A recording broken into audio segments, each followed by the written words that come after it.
എല്ലാവർക്കും നമസ്കാരം. 9ാം ക്ലാസ്സിലെ motion and laws of motion എന്ന ചാപ്റ്ററിലെ ലെറ്റസസ് ആണ് നമ്മൾ ഇന്നത്തെ വീഡിയോയിൽ ഡിസ്കസ് ചെയ്യുന്നത്. അപ്പം ഈ ചാപ്റ്ററിൻ്റെ ഡീറ്റെയിൽ ആയിട്ടുള്ള വീഡിയോസൊക്കെ നമ്മൾ ചെയ്തിട്ടുണ്ട്. എല്ലാത്തിൻ്റെയും ലിങ്ക് ഡിസ്ക്രിപ്ഷൻ ബോക്സിൽ കൊടുത്തിട്ടുണ്ട്. വീഡിയോസ് എല്ലാവരും കാണുക. ഡീറ്റെയിൽ ആയിട്ട് തന്നെയാണ് എക്സ്പ്ലെയിൻ ചെയ്തിരിക്കുന്നത്. കുറേ ക്വസ്റ്റ്യൻസൊക്കെ ഓരോ വീഡിയോയുടെയും കൂടെ ഇൻക്ലൂഡ് ചെയ്തിട്ടുണ്ട്. അപ്പം ഇന്ന് നമുക്ക് ലെറ്റസസ് ഡിസ്കസ് ചെയ്യാം.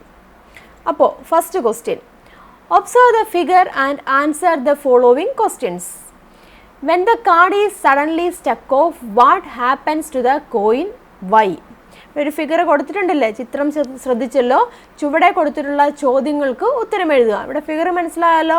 ഒരു ഗ്ലാസിൻ്റെ മുകളിലൊരു കാർഡ്ബോർഡ് പേപ്പർ വെച്ചിരുന്നു, അതിൻ്റെ മുകളിലൊരു കോയിൻ വെച്ചിരിക്കുകയാണ്. അപ്പം എന്താണ്, കാർഡ്ബോർഡ് പെട്ടെന്ന് തെറിപ്പിക്കുമ്പോൾ നാണയത്തുട്ടിന് എന്ത് സംഭവിക്കുന്നു? ഇങ്ങനെ സംഭവിച്ചത് എന്തുകൊണ്ടായിരിക്കുമെന്ന് വിശദമാക്കുക. അപ്പോൾ നമുക്കറിയാം, നമ്മൾ പഠിച്ചതാണ് അല്ലേ, നിശ്ചല ജഡത്വമാണ് കാരണം ഇല്ലേ. അപ്പോൾ എന്താണ് answer? The coin falls into glass due to inertia of dust. നിശ്ചല ജഡത്വം മൂലമാണ് നാണയം ഗ്ലാസ്സിലേക്ക് പതിക്കുന്നത്. ഇനി അതിൻ്റെ ബി പാർട്ട് തന്നെ, to which law is a observed phenomenon related. ഏത് നിയമവുമായി ബന്ധപ്പെട്ട സവിശേഷതയാണിത്? ഏതാണ്? ന്യൂട്ടൻ്റെ ഒന്നാം ചലന നിയമം, Newton's first law of motion. അറിയാലോ എല്ലാവർക്കും. That is every objects continues in it state of rest or of uniform motion along a straight line unless an unbalanced external force acts on it. This is Newton's first law of motion. എന്താണ്? അസന്തുലിതമായൊരു ബാഹ്യബലം പ്രയോഗിക്കുന്നത് വരെ ഓരോ വസ്തുവും അതിൻ്റെ നിശ്ചലാവസ്ഥയിലോ നേർരേഖാ സമചലനത്തിലോ തുടരുന്നതാണ്. That is a Newton's first law. Then അതേ ക്വസ്റ്റ്യന് തന്നെ സി പാർട്ട് ഉണ്ട്.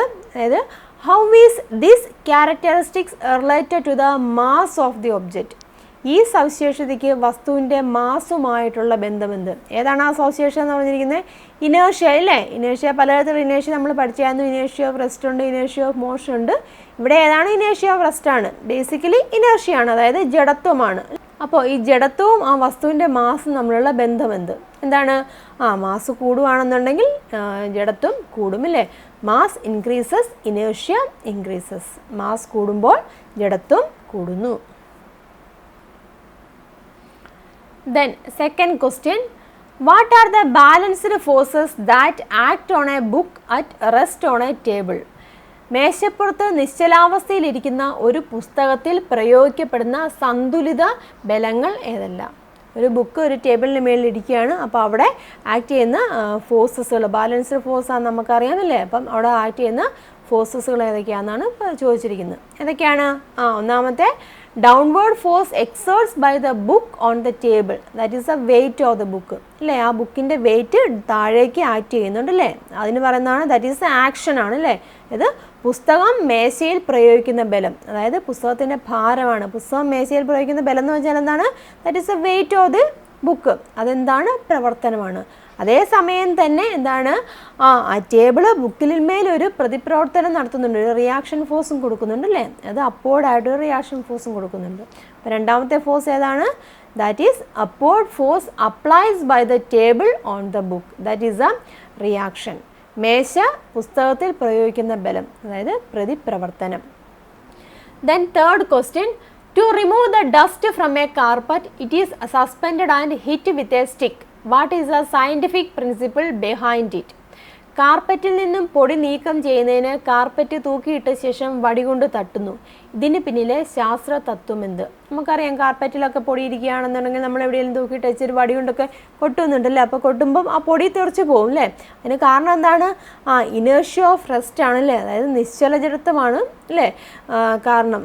എന്താണ്, നമ്മൾ ആ പൊടിക്ക് എന്താണ്, കാർപ്പറ്റിൽ ഇരിക്കാനുള്ള ടെൻഡൻസിയാണുള്ളത് അല്ലേ. പക്ഷേ അതായത് ഇനേർഷ്യ ഓഫ് ജഡത്വം മൂലം. പക്ഷെ നമ്മൾ തട്ടുമ്പോൾ അത് പോകുന്നു. അതിൻ്റെ reason that is inertia of rest.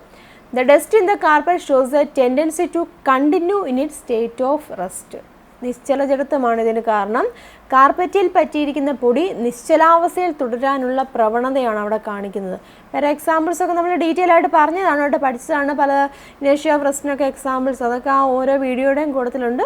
സംശയങ്ങളൊക്കെ ഉണ്ടെന്നുണ്ടെങ്കിൽ ആ ഓരോ വീഡിയോ നിങ്ങൾ കാണുക.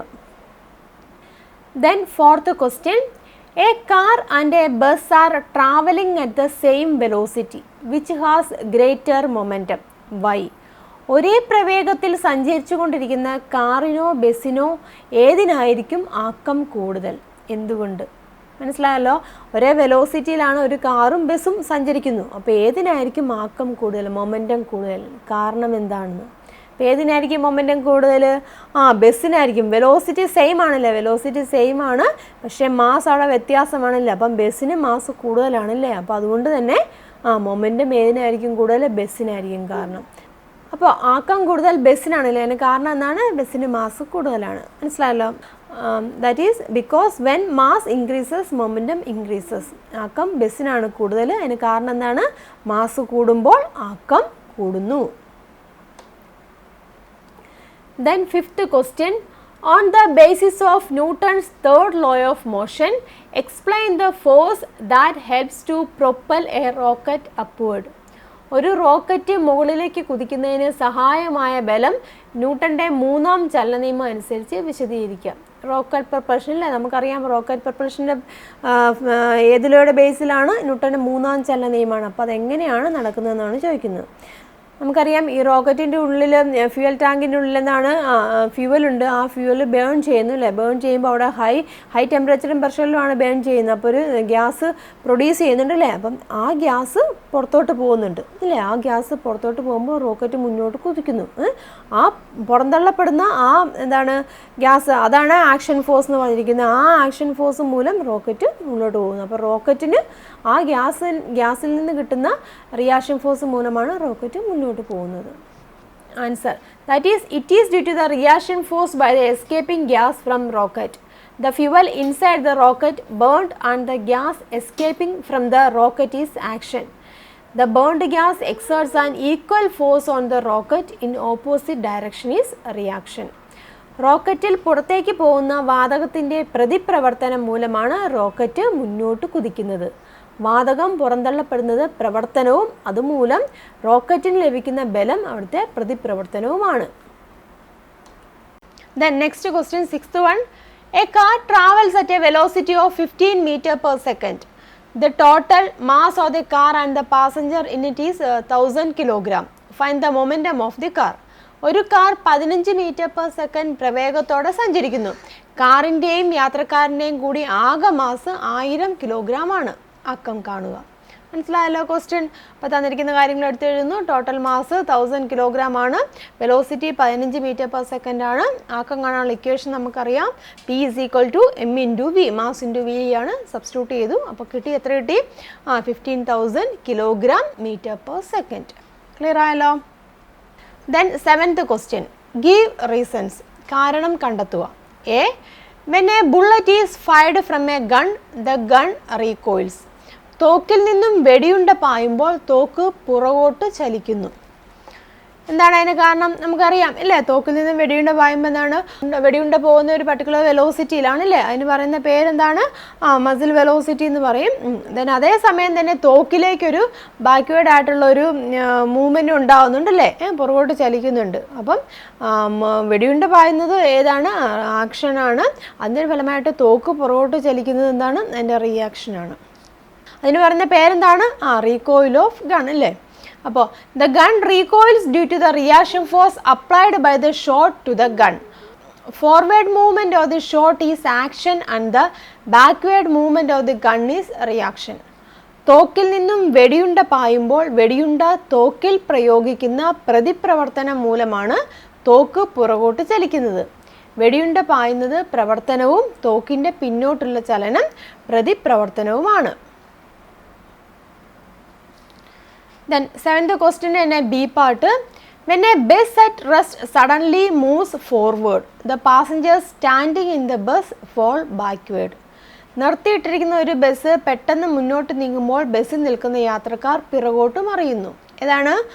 ഇനേർഷ്യ ഓഫ് റെസ്റ്റ് അല്ലേ. The passengers tends to continue in state of rest. അവിടുത്തെ യാത്രക്കാരെങ്ങനെയാണ്? ആ നിശ്ചലാവസ്ഥയിൽ തന്നെ തുടരാനുള്ള പ്രവണതയാണ്. ഇനേർഷ്യ ഓഫ് റെസ്റ്റിൽ നമ്മൾ ഡീറ്റെയിൽ ആയിട്ട് പറഞ്ഞിട്ടുണ്ട് കേട്ടോ. Answer, inertia of rest is the reason. The passengers tends continue in state of rest. നിശ്ചലജഡത്വമാണ് ഇതിന് കാരണം. യാത്രക്കാർക്ക് വീണ്ടും നിശ്ചലാവസ്ഥയിൽ തുടരാനുള്ള പ്രവണതയാണുള്ളത്. Then C, we slip on mossy surface. പായൽ നിറഞ്ഞ പ്രതലത്തിലൂടെ നടക്കുമ്പോൾ തെന്നി വീഴുന്നു അല്ലേ? അതിന് കാരണം എന്താണ്? അവിടെ റിയാക്ഷൻ ഫോഴ്സ് ഉണ്ടാകുന്നില്ല. നമുക്കറിയാം നമ്മൾ നടക്കുമ്പോൾ എന്താണ് ഇതിന് കാരണം? നമുക്കറിയാം നമ്മൾ നടക്കുമ്പോൾ എന്താണ് ആക്ഷനും ഉണ്ട്, അതുപോലെ തന്നെ എർത്ത് നമ്മളിലേക്ക് റിയാക്ഷൻ ഫോഴ്സും തരുന്നുണ്ട് അല്ലേ? ഇവിടെ മോസി സർഫസ് ആകുമ്പോൾ അവിടെ എങ്ങനെയാണ് ഈ റിയാക്ഷൻ ഫോഴ്സ് ഉണ്ടാകുന്നില്ല. പായൽ നിറഞ്ഞ അങ്ങനെയുള്ള പ്രതലത്തിൽ എങ്ങനെയാണ് റിയാക്ഷൻ ഫോഴ്സ് ഉണ്ടാകുന്നില്ല. That is absence of reaction force is a cause for this. പായലുള്ള പ്രതലത്തിൽ പ്രതിപ്രവർത്തനം ഉണ്ടാകുന്നില്ല, പ്രതിപ്രവർത്തന ബലം ലഭിക്കാത്തതിനാൽ തെന്നി വീഴുന്നു. അപ്പോൾ ഇന്നത്തെ ക്ലാസ്സിൽ നമ്മൾ ഡിസ്കസ് ചെയ്തത് motion and laws of motion എന്ന ചാപ്റ്ററിൻ്റെ ലെറ്റസസ് ആണ്. എല്ലാവർക്കും മനസ്സിലായെന്ന് വിശ്വസിക്കുന്നു. കൂടുതൽ ക്വസ്റ്റ്യൻസ് ഒക്കെ ഞാൻ ഓരോ വീഡിയോയും ചെയ്ത് കൂട്ടത്തിൽ തന്നെ അതുമായിട്ട് ബന്ധപ്പെട്ട ക്വസ്റ്റ്യൻസ് ഒക്കെ ഇൻക്ലൂഡ് ചെയ്തിട്ടുണ്ട്.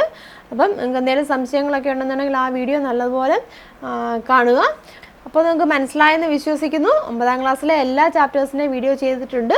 അപ്പം ഇനി എന്തെങ്കിലും അപ്ഡേറ്റ്സുകളൊക്കെ വേണമെന്നുണ്ടെങ്കിൽ ഇനിയും ചെയ്യുന്നതായിരിക്കും. അപ്പോൾ ഇനി നമുക്ക് മറ്റൊരു വീഡിയോയിൽ കാണാം. താങ്ക്